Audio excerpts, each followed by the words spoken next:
you ought to go do something with the knowledge that you do have. Sure. You ought to go make the biggest impact that you can in the pursuit of helping others. So I make the argument that if we really want to reach our potential, there's a breaking point where personal gain stops. Right. And in order to reach our real potential, grow past maybe something that's uncomfortable, we have to have on the other side of it the fact that we're going to change people's lives and help people. Otherwise, why would you go through the pain? Welcome to another episode of the Short Term Pro Podcast. My name is Vernon Corum, and I'm here in the beautiful East Tennessee area. I'm actually today in downtown Knoxville at the Knowledge Gap Studios, recording this podcast live and in person with the guy who owns this place and kind of runs this place. Been excited about this one for a little while. Joe and I have been working together. He's been helping me with my offers and some of my coaching and helping me kind of get my ideas together. And so I'm really excited today about having you today, Joe. Tell us a little bit more about yourself. I don't want to slaughter your last name. I know how to say it, but I want to make sure you say it today. Yeah. My name's Joe Ignace. I'm from a little town, well, not that little, I guess, but Johnson City, Tennessee. There's a little town called Gray. That's really where I grew up. But I went to the University of Tennessee, graduated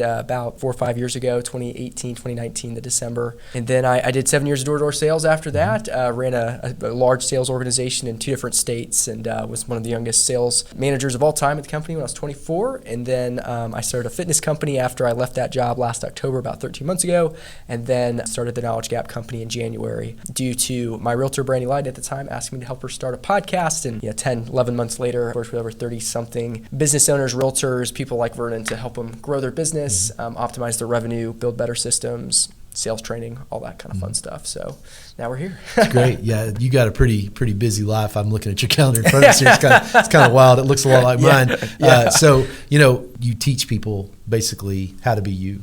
Yeah. That's weird, isn't it? Yeah. I mean, in essence, it really is.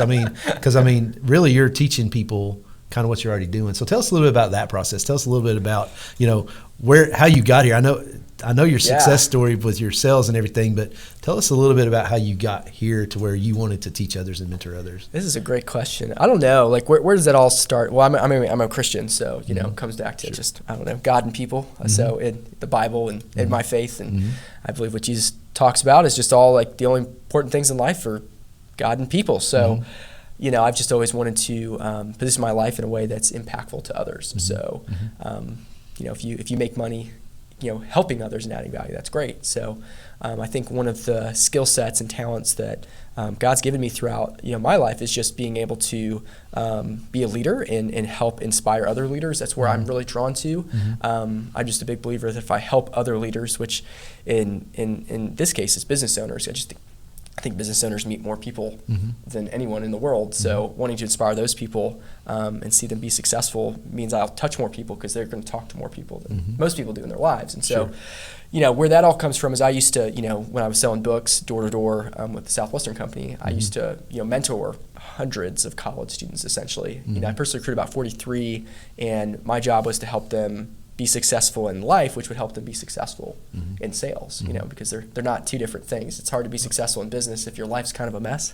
What I do now, some coaching on schedule and how to be organized and how to set your goals and all these different things. And as I went through that, I ended up talking about 2,000 or 3,000 students through that recruiting process, through doing speeches in front of and these little mini workshops that we called info sessions, where we would inspire people, teach them about how to be successful in life. That would be kind of our top of funnel into the recruiting process.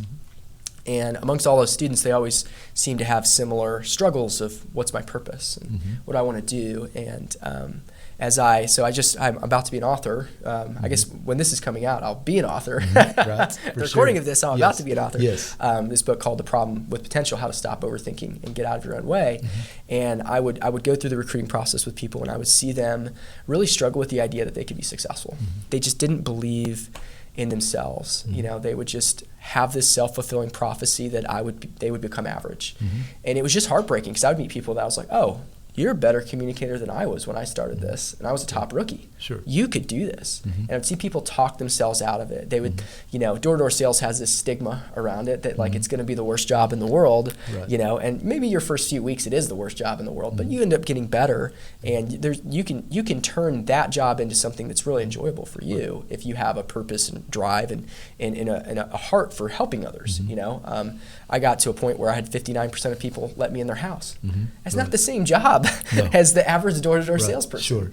And why did that happen? Well, it happened through great mentorship and great training at Southwestern, but it also happened in developing this desire to make people smile and make people laugh, Right. and seeing the bigger picture than that. And so, but I saw people really struggle with that, and they would just overthink it. They would be like, well, door-to-door sales, it's a thing that doesn't work, and, whatever. And they'd be listening to their parents who have no information, and they'd be talking to their friends. It wouldn't be a cool thing, But I knew the kids that were successful at this did really well in life, because if you can go be successful at one of the hardest things, right? You can be successful at anything. It's like if you're a Navy SEAL, and you go through BUDS, you're going to be successful. It's just so mentally difficult, right?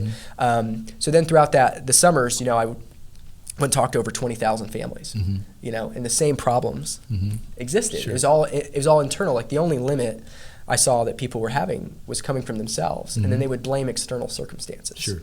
And I'm a big believer that life's 10% what happens, 90% how you react to it. It's your situation is not limiting. It's really not the thing that's going to hold you back in life, right? But I'd meet all these 20,000 families, right? And this is interesting too, just a stat, right? So the average, depending on what study you look at, the average person meets 10,000 to 80,000 people in their lifetime. Wow. Okay, so let's just assume the 80,000, because I really don't know how they manage these stats or whatever. But let's say it takes you 100 years on average nowadays to meet 80,000 people. I met 22,000 people in 7% of the time over 7 years. And so when you meet all those people in such a quick amount of time, you just start. It's very glaringly obvious, how life works. Right. Absolutely. Absolutely. You sped up your time horizons, And so as I'm meeting all these people and I'm really understanding their situations, you're meeting really nice, impoverished people. You're meeting really rude, rich people. You're meeting really amazing rich people. You're meeting everything in between socioeconomically, belief-wise. There's people who treat you well who, aren't Christians. There's Christians who talk about you badly on Facebook. Right. It's just so interesting, the amount of things that you see, but it was always the same thing of that everyone was limited by themselves, not their circumstances. About 21 or 22 months ago in a March, I was up in Michigan on a recruiting event. I wanted to do a book. My wife had written a book just right before called Lily's Story. So she's a social worker and she wanted to support foster kids. So, that book is 100% goes towards helping kids in the foster care system. We buy Christmas presents through whatever it makes every year or whatever in December. And I was just like, man, why not I just do this too, And so I just set on a journey. I just puked a bunch of stuff out that I was just saying to people that was trying to inspire people all the time. And that's kind of what led to the book. It's just seeing the same problems, no purpose, no direction. A stat that came up when I was writing the book ended up being that 80% of people don't like their jobs. And to me, it's not that the jobs are wrong or bad. It's really just that we don't like what we don't see purpose in. Right. I think that's the big thing. Right. So, people that don't know their why, they don't know why they get out of bed in the morning. And they're just walking around, the TV show The Walking Dead is more about, it's not always about the zombies, it's about the other side. It's about the people that really, what they're doing to react to the thing. And I always talk about how life, it's either happening for you or to you. And I like to believe it's happening for me. Right. And when I get stressed out, when I get, frustrated and I've got fears and I've got things going on in my life, I like to think I need to be grateful, number one, but I also feel like that I need to have my purpose and I always need to know why. My son and I had this conversation. He's a big guy, he plays football. I said, there's going to be days where you're in practice, you're going to be doing things, you're not going to know what's going on, how it's affecting you. You're going to be in pain, but you need to know your why, why you're out there. And he always says, I love playing football, but I hate practice and I hate all the things that prepare for it. And I think that's what you do with this. When I came to you, I know how to play the game. I know how to do what I do in my business world. But what I needed help with is solving the knowledge gap. Explain a little bit more about what that means. Yeah, so the knowledge gap is this concept. I guess I've coined it at this point, which is great. I really need to put some copyright to it or something at this point. So, but it's this idea that everything you want to do in life to be successful, whatever it is, whatever your goal, it's completely possible. The only thing holding you back from reaching that goal is this gap in knowledge. You just don't know how to do it yet. So that's why I call it the Knowledge Gap Company, because that's what I help people do. We help them bridge the knowledge gaps in the areas that often would take them much, much, much more of their life to learn. Right. Because life's short, right? Why spend years to learn how to start a YouTube channel or how to sell better when you can just kind of skip those knowledge gaps with coaching. That's kind of the idea. So there's this thing called the knowledge tax. that I heard on YouTube recently from this guy named Vin. I can't remember his last name at the top of but he does speaking. He's a really nice guy. And with knowledge gaps, you're taxed on the amount of income that you're making with your business often because of what you aren't doing. What you don't know that you're not doing. Sure.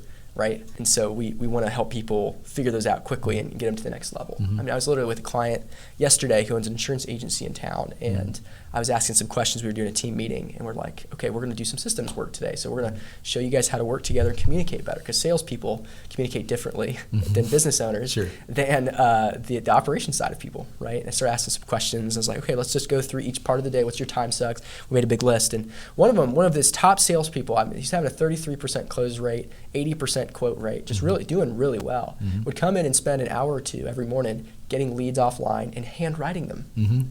Right. Sure. And obviously hearing that, I was like, wow, it's 2023, what are we doing? And so just connecting them with the operations manager to optimize their revenue, right? To where she can take that off his plate so he can just go call 100 more people every week or something, right? So things like that, it's just. Yeah, our audience here is kind of like the person that wants to get into either real estate or wants to get into short-term rental investings. They want to get into, figuring out how to do it. And, you're a owner of a property. You have a very nice property just close by here. I've been to it. I like the property. I love where it's at and everything. Tell us a little bit about being a short-term rental owner. What was the desire there? What was your reason behind that? Yeah, and your brother's got one as well. Yeah, you guys both just are right doing down the street too. Sure. So I own one in East Knox. We picked it up there about 12 months ago at this point, so we're about a year in on it. Before that, we'd house hacked. My brother and I and my dad went in and bought a house. Explain that a little bit for people that don't understand. So house hacking is literally just where you live in part of your home or duplex or whatever, and the other half or whatever you're renting out to pay your own mortgage and maybe your utilities and things like that. That's the idea of house hacking. So you're like living for free. You still got your expenses, but that's the idea, right? So we did that for about a year or two. Housing market blew up, and then our house almost doubled, and we made no changes. Right? Exactly. It's a great double business thumbs up. Yeah, It was in a good spot because it was in South Knox Mm-hmm. before it revitalized.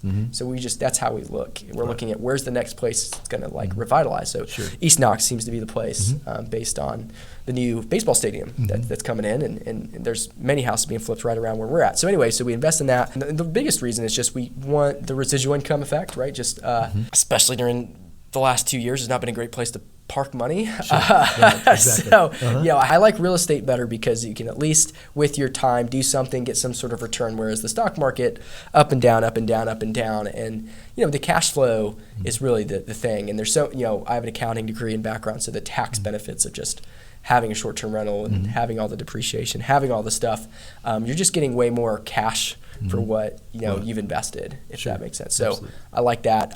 So well, the first year, we're happy with where we're at. It could be better. We'll have things to improve, but let's. There's no point of owning a business if you're not building a residual stream where eventually you could have an exit plan or walk away. Right, where you can just be do whatever you want. Right. I don't think ours are just around, but you pretty much self-manage it. You have someone who helps you with some marketing on that one side, but you self-manage it. What's your day-to-day like? I mean, because there's a lot of people out there like, well, I'm going to jump in front of my Lambo and make my signs and whatever. You're not that guy. You're the other guy you're running it like a business, and it's not flashing things for you. It's a good business model. But what does that day look like to you? I mean, in essence, what does your day look like? I would call the rental about 5 hours a week of work. Okay. When you do it a good way. Okay. Even on the self-management side of what we're doing. And we have this company that does some stuff, but I don't know. It doesn't seem like they basically set some stuff up for us, and it's like 12 months in, you're like, man, that was really nice to start, but now it's like the second year and you kind of know what you're doing. It's like, is it really worth the 10% for the rest of my life? So we'll probably be switching at some point. But it's not that hard. You're texting and updating people. You get the occasional phone call because, no offense to the guest, but they can't put the key in right. Exactly. Yeah, absolutely. That happens. Yeah. Right. Yeah, that whole thing that all the reviews are based on. That's the stuff they have problems with. They got stuff with. So we fixed some things, and the instructions seem to be clear, but I don't know. People still seem to struggle with. I say when people travel, they check their brain at the house. They leave it at the house. They've left it at the house, right. And they've got a lot going on. I've done it. I'll tell you a funny story in a minute about it. But no, it's been good. So it's really about 5 hours a week maybe of stuff. I'm going to run over there today because we're going to do a furnished finders or try furnished finders in the fall. Or the spring, early spring, late winter, and I need to measure the size of the back driveway to see if they can fit their trailers. Like, wow. It's just like one of those weird things that, Yes. you know, do you want to pay someone a bunch of money to run over there to measure this? Like, I'll just run over there. It's only 5 minutes from here, so it's not that bad. Right. It's not that bad. You're a hands-on guy is what I'm trying to get at. You know, it can be done. Yeah, I mean, totally, you're super busy. Again, I've seen your calendar. Yeah. You're a busy guy, but one property, you probably can handle it. 5 hours, 6 hours, 10 hours a week, whatever. You know, there may be a week where you've got something else you're taking care of. But, you know, when someone's trying to get into this market, you know, and they don't want to use an expert like myself, they don't want to use a person like me, you know, I always tell people a lot of times that, you know, if you've got good systems, you've got good processes, you know, you've got good marketing and good branding, and, you know, going with Furnish Finders is a great way to get those midterm rentals. That's really important in our market right now. So for me, you know, I think when I see a guy like you who's doing it, and I know your mindset, you're going to want to scale at some point, you know, and at some point it does become worth it to go ahead and just pay that management company. A lot of times if it creates, like we've talked about, more profitability and we can increase your revenue and that sort of thing. So ultimately, you know, when you're getting into that business and that sort of thing, I mean, you really didn't, you know, you did it the right way. You jumped in with the house hack and you were renting out rooms and things. So a lot of people are not getting into it from that area. So I think that's really good that you came from that background, because you probably were doing your own cleaning and making sure everything was set up properly. So you got hands-on experience with that. Right, yeah. And so when someone wants to get into that business, a lot of times they don't think about all the day-to-day things, you know, unclogging the toilets and that sort of stuff. Oh, so yeah, no fun. As an owner, you know, as an owner of your business, though, you really do have to treat it like a business. So when you're looking at, you know, today, you know, when I came to you, can we talk about my situation a little bit? Yeah. I think that's kind of way, you know, I came to you with a lot of experience, a lot of knowledge, a lot of expertise, and we're always talking about my situation of being, Vernon, back it up, you know, because you know you're telling me, you know, we need to go back to some of the basics. Tell me why that's important. And I know what we've talked about, but a lot of times people go into the business and, you know, they as we call it, the paralysis by analysis is something we've used in other podcasts. And, you know, the whole idea of, you know, why you and why do I need it? I'm 53 years old and you're a younger fella. And, you know, why does a guy like me even need a guy like you? Yeah, no, for sure. Boy, you know, there's so many reasons that we all need help and stuff, right? So we all overthink it, right? We all get in our own way. We all got our certain pedigree of strengths and weaknesses, right? And the idea of having a successful business by yourself just actually sounds like about the most stressful thing you could ever do. Trying to handle everything and things that you're specifically geared not to be good at, you know? And I'm not saying you can't get good at things, but I am a big believer in Strength Finders, which is the Clifton Strength Finders test, and how we are, you know, for whatever reason, good at some things and not good at others, strength-wise. When we have our certain strengths, and I think yours would be vision, you know, vision and, you know, just being in your element too. Like you're just, when you're with people, you do great. And then it's when it's trying to go on the back end and clean everything up and kind of like get what's in your head out is difficult. Absolutely. And so having someone get that out and then building the structure too, because I think the reason people need help with this is the idea of building something that's scalable. It's a difficult perspective to kind of come from, because we're just trying to survive sometimes. And so having a third party just say, hey, let's just simplify the offer. Let's get some money coming. And let's do some stuff and let's build it out from the feedback of the client. And then let's build everything they need instead of just throwing a bunch of stuff together and then maybe not even using half of it, right? There's just better ways to do things like that. And I'm just a big fan of going a little bit slower, so later you can do one thing, which is what we all want to be doing as business owners, just promote. Promote and sign up. That's all I want you to be able to do, but there just has to be a certain foundation in place to do that. There's a process, and it's been tough. I mean, I don't mind telling you, because number one, I'm busy, but you've brought out things in me. You know, when we first sat down, you know, I'm maybe a little arrogant, a little cocky, because I have a little bit of that. You know, imagine that. But you know, everybody loves me because I'm a nice guy, but I do have a side of me that, you know, is almost like, well, I know what I'm talking about. But what I like about what we've done, and I think there's a lot of times, my problem with most business coaches and gurus, because I've been through some of this before, obviously. I've talked to other people, and I've actually sat in under some of these big folks' names and whatever, and some of these other guys that, you know, they just want to sell you a system and they want to sell you something and get you out of their way and whatever. But what I like about what we've done is we've gone and we've done a deeper dive. You know, and so I think it's important when anyone is doing anything, number one, in short-term rentals, we call it due diligence, doing your due diligence, doing the hard work to make sure that it's going to be profitable long-term. Yes. And in my business, it scaled so fast with the opportunity that I didn't have the pieces and parts in place to be able to support that. Exactly. So while we're here today and why I'm sitting right here in this podcast studio with you is because of what you bring to the table for me in that area. And I really appreciate that is one thing I wanted to say. And number two, with this, you can write all the books you want and you can do all the stuff that you're doing. And I think that's all great in what you're doing. But what I have appreciated most about what we're doing is just there's some times like last Monday I came in and said, hey, it's kind of my time. And I just sort of shared my thoughts with you. I think it's super important. We all need a trusted advisor in our life. We need somebody who's an expert who can help us get there. And my third thing is, you got to have on really nice shoes to make $1 million deals. I'm rocking the On Clouds today. You're rocking a really nice pair of shoes today. I love those shoes. So that's kind of my little funny thing I tell people whenever anybody asks me what you do. Well, I believe everybody needs a trusted advisor. Yeah. So you're my trusted advisor. To build that trust, it didn't happen the first day. A lot of it's happening in the last couple of weeks. So it's a process. Yeah. And so with what you're doing in your business, it's super, super important, I think, for people to understand that sometimes you just need somebody to help you. Yeah. And, my wife can give me advice. I got business advisor friends. I got all kinds of people that gave me advice. But no one really has ever sat down and said, Vernon, are you open to listening to a suggestion? And you said something to me last week. That's tough sometimes for us to admit, right?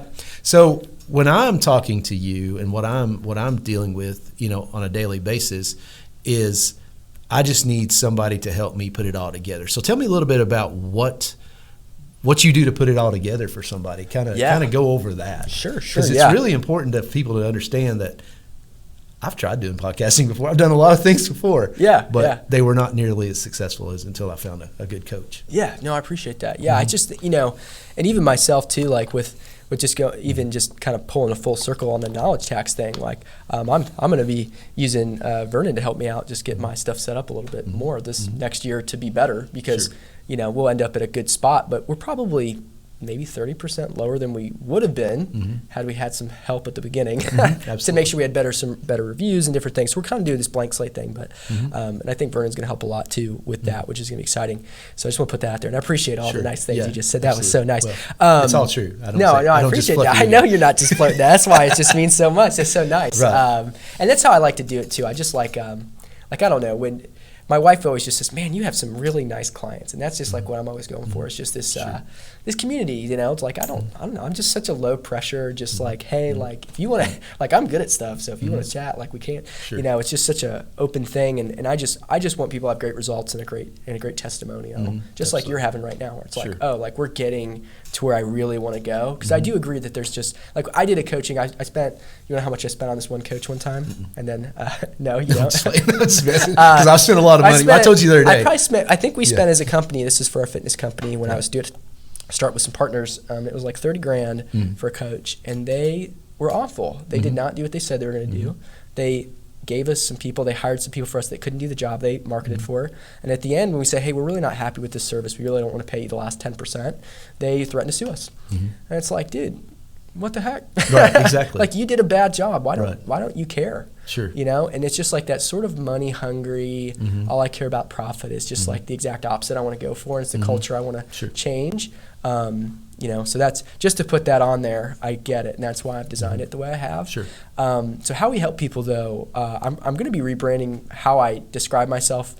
Business growth consulting and coach is great, but I really think the revenue optimization like coach would even help even better. Because what we do is, just because of my background in startups and different things, I can just, if someone gives me exactly what they're doing, everything they have, their direction, vision, all the stuff, values, why they're doing it, I can basically figure out where they should end up being and what they need to do in order to get there.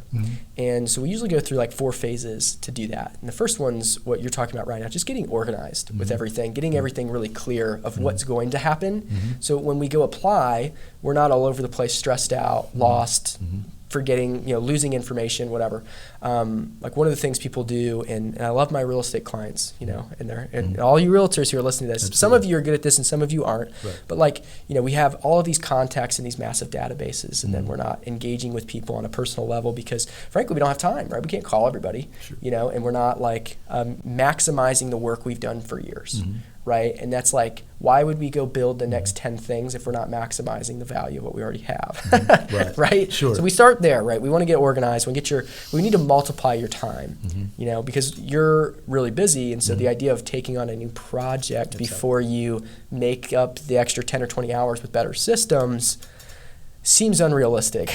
And I want people to win. Sure. And it's not sexy to sit back and slow down, and do all of your systems because they're so frustrating.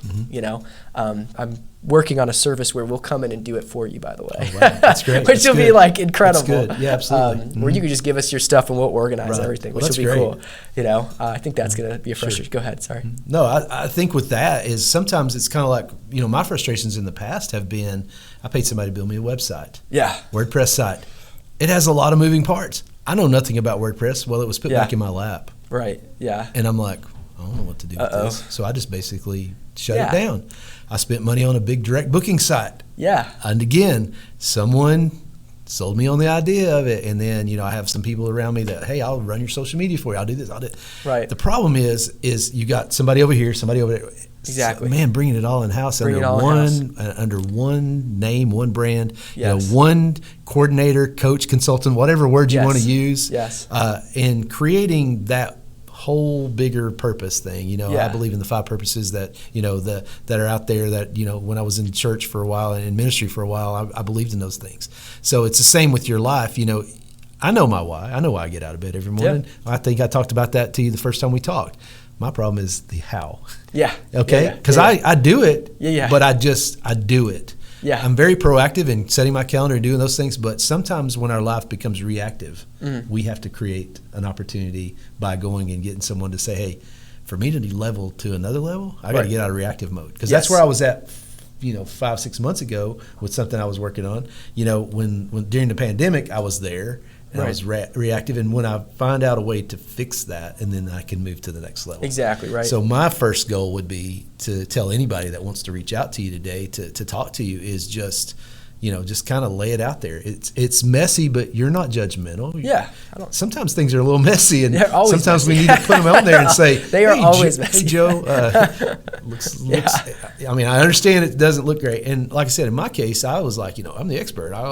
But really what you have done is you've got my creative juices flowing again and getting me to really focus in on what I can do to make revenue right now, not a year, 2-3 years from now, building out this new big, I got this great idea. Yeah. I have 1,000 good ideas. Yeah. Most people, entrepreneurs just have ideas. I'm sure you have ideas for your growth.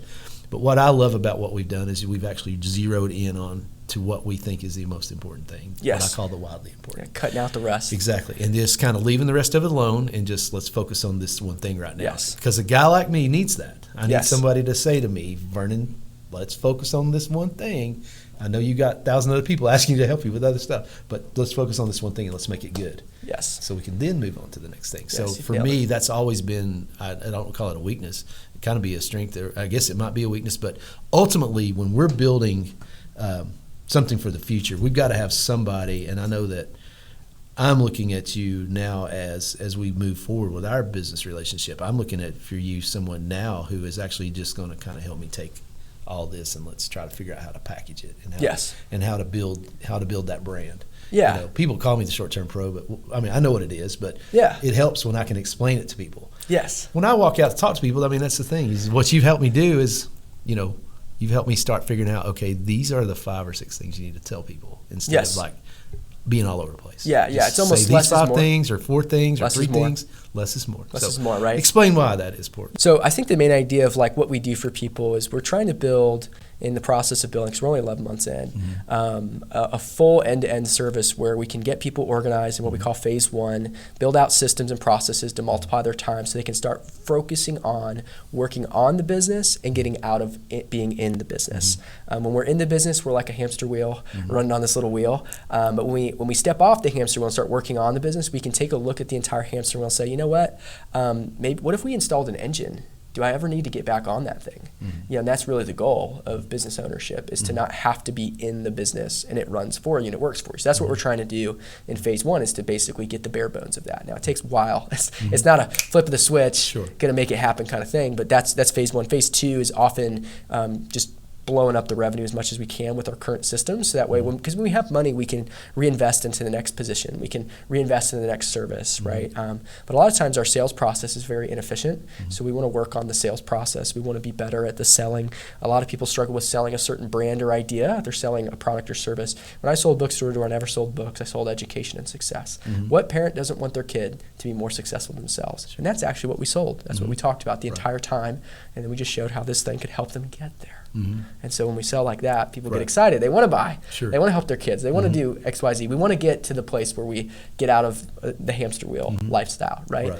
Phase 3 was when we really connect the sales, the branding, the personal vision, the why into an actual content creation cycle. So that usually turns into a YouTube channel, because it's the most scalable platform, because it's Google based. It's the number 2 platform in the world for search engine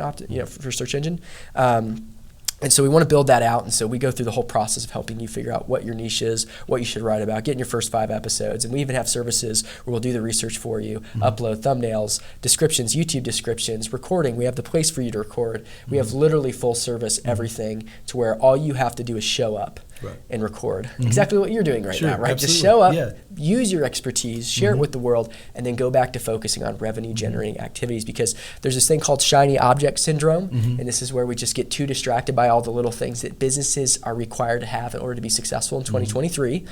But aren't your greatest strengths. So what we're trying to do is build it out to where you can be focusing on your greatest strengths, things that you enjoy doing, and get rid of all of the nonsense that's not only holding back your revenue, but frustrating you to no end, because it is not your strength and not the reason you got into the business. Phase 4, what I like to do is teach people how to personal brand. So you utilize the content and go do workshops, keynotes, go get interviewed on podcasts, sell their story, share their story in a way that drives lead flow, so they can basically be the face of the business, get a bunch of leads, and when they have everything built out below, they can just push the leads through their system and generate revenue that way. Because I feel like that's the dream for most entrepreneurs, is to go share what they're doing, inspire people, talk to people, and promote. And so that's where I like seeing it scale at that point. So. Yeah, your network, I believe, is your net worth, as they say. And I feel like it's important that you get out into the community. But again, being on message is super, super important. Yeah, exactly. I did it for years. I spoke and, I did a lot of things for years, but what's great about it is what we've been working on is like, taking it down a notch or two, so, because I don't have to walk into a room and be like, here's everything I know in 5 minutes. You're saying, hey, come in and tell us everything we need to know to get to meet you better, get to know you better, and then you build the relationship there. So exactly. I think that's super important. Is what we don't always talk about sometimes is the network and the relationships that we build through this process.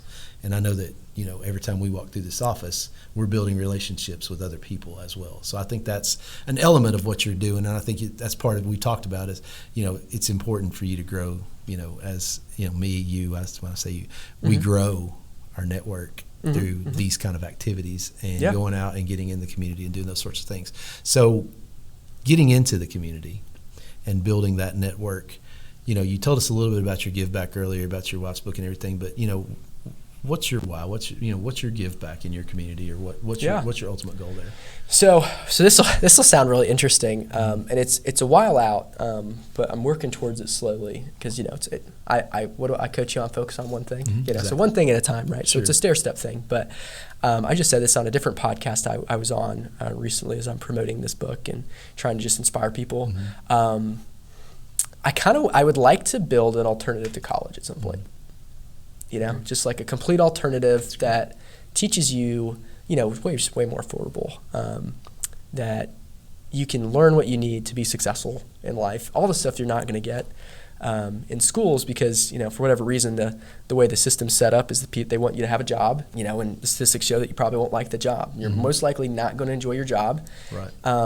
And I think it just comes down to being not sure where we're going to go and the purpose and again, missing out on skills. Like we all have these dreams, but they seem to die in the back of our minds at some point when quote unquote reality sets in. And where does that reality come from? The culture telling you Sure, absolutely. what's real and what's possible, right? So having some sort of alternative where people learn the leadership, maybe the sales skills, the entrepreneurship skills, or just the skills in general to figure out what direction they want to go. So how's that going to formulate? I don't know. That's a long-term vision. But in the short term, I've got this foundation called the Knowledge Gap Foundation that we've already started, that we're actively working to build out. But I want to go and do some free workshops, maybe a free conference for seniors right before they graduate to help them figure out purpose, direction, and all that kind of things. Because I think it's one of the most underserved portions of life. Absolutely. We have all of these systems in place to help people after they've sort of made mistakes. But what if we could help people make better choices? I think everyone would prefer not to make the mistake in the first place. So I call those knowledge gaps the same way. We could do something like that. That's kind of the vision. As the book comes out, when people buy it, there's a free workbook inside. When they scan it, they're going to get a campaign that's adding value to them as well. So the book is building how can we help people set better goals for their life. And there's going to be I have literally so much free stuff that's coming with it just because I want it to be a book that's life-changing for people. You know what I'm saying? Right. So that's part of it too. And where that's going to lead, they're going to get invited to this thing called the Best Year Yet conference. It's going to be a workshop the first year because it's going to be small. Right. Absolutely. Whoever buys the book, I don't know how people show up. But the idea of having, I used to have every year I'd go to this conference called Passions, a Christian conference as a college student. And it was just a great way to kick off the year, be in front of a bunch of motivated, awesome people. So I want to do something that's like a kickoff to your year because I feel like everyone, the stats, I did some stats earlier of like 90% of people or something give up on their New Year's resolution by February. And I just feel like the world is starving for community. So if we could have like this conference, Best Year Yet conference or workshop, in January, helps people set goals, helps them actually break them down so they're not overwhelmed, so they can actually go accomplish things. I just think we'd make the world a better place. So those are a couple things that we're working on right now. Absolutely.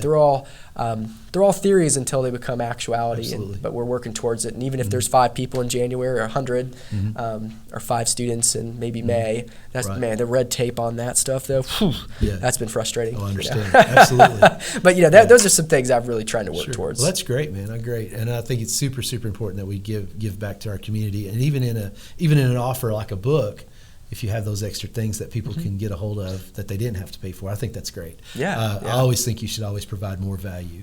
Yes. So, I normally ask folks, at the end of the podcast to leave us with a nugget. Well, I mean, your book's kind of your nugget that's coming out. So tell us a little bit more about what that is and maybe do you have a place where we can buy it yet or anything like that, or is it going to be available? When this podcast comes out, you'll just go to joeignace.com/theproblemwithpotential, and it's going to have the Amazon link right there and why I wrote the book and and all that kind of stuff. So that's where you should go, right to the website, click the Amazon link, and you can order it there. The main idea behind the book is that I just go through this argument of how when we don't face problems and we put them in our closet, they have the potential to grow. And if we want to reach our potential, the problem in reaching potential is that it's difficult, and we have to face our problems head on. So it's a nice play on words. Absolutely. So I just take it through that dilemma and problem, and I really make the argument for why we need every single person to reach their potential in the world, because there's all of these statistics you can look up on like unicef.com and all these different places, or .org I think it is,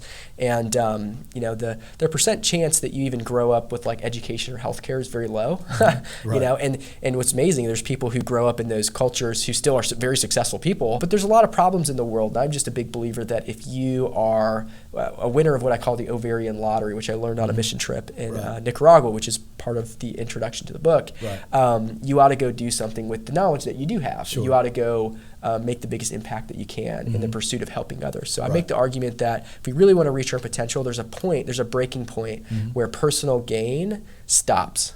And in order to reach our real potential, grow past maybe something that's uncomfortable, we have to have on the other side of it the fact that we're going to change people's lives and help people. Otherwise, why would you go through the pain? Absolutely. Exactly. And so I want to reframe the culture and the thought process behind why we do things to the eventual benefit of other people, and then help you go through all of the problems you have to suffer through, and essentially to overcome them, and their strategies and applications. And we realize and understand how our brain works in psychology. For example, when we have a negative experience, it's psychologically proven that you remember more negative experience than positives. It's why people are negative more often than positive, because our brain, it's a self-defense mechanism. We don't want to perish, and so the negatives, it hurts. We avoid those as much as possible. Same thing with like rejection. Rejection feels like you're getting punched in the face. Sure. Same part of the brain, you know? Right. But like I make an argument that there's certain social, fears that hold us back, that there's actually you're not dying. You don't die if you're rejected. Right. But we feel like we're hurt so much. And I just feel like there's just so much, this need to be a part of what I call the herd mentality,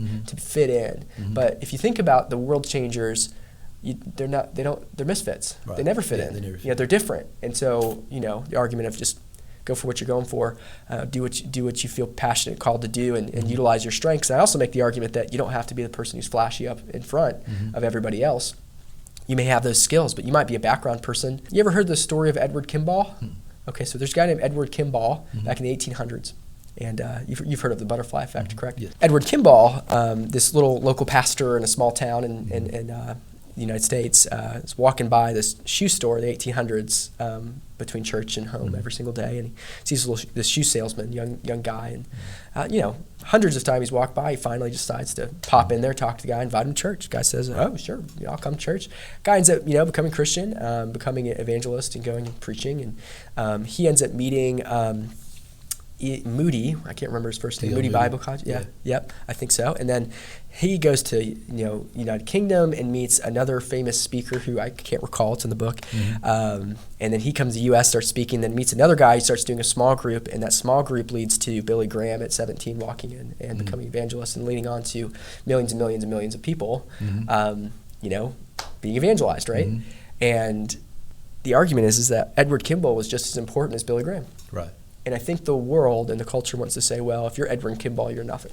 Oh. And I think that's nothing. I think that's crazy. Right. I think without Edward Kimball, we don't have Billy Graham. And you can go back to all the positive things, right? Sure. We can have this positive effect.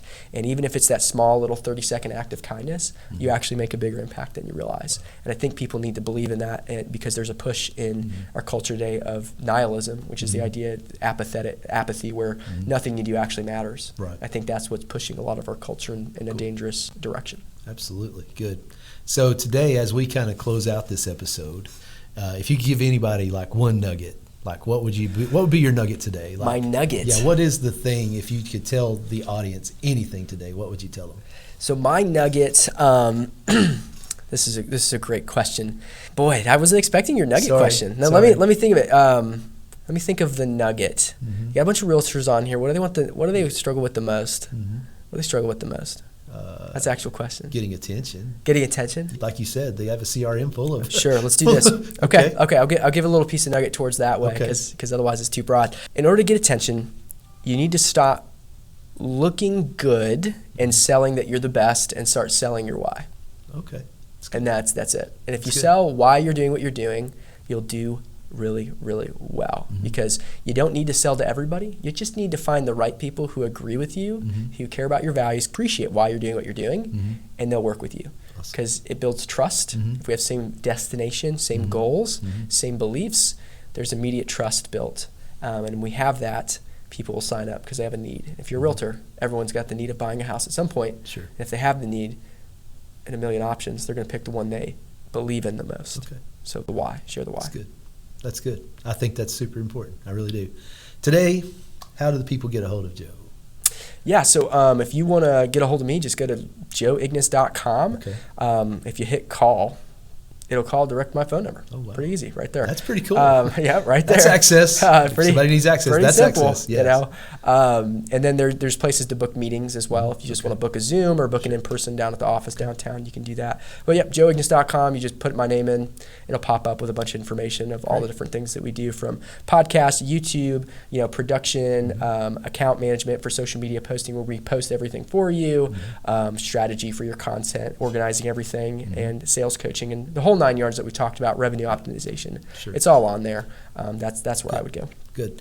And I'm going to be a part of your book release. I'm excited about that. I'm going to be a part of that when I think I'm going to come and help you with one of those. And so I'm excited about that. So I really appreciate your time today. I appreciate you allowing me to use your studio every week and be a part of this great thing that you're doing. I'm excited to see where this goes. I really am. And so today, as we end this episode, again, my name is Vernon Corum. I'm a realtor. I'm a short-term pro guy. That's what they call me. I'm out there helping people basically with their investments, and they're investing in short-term rentals.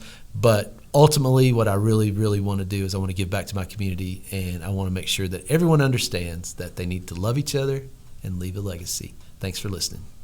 And go Vols. Cool. Yeah.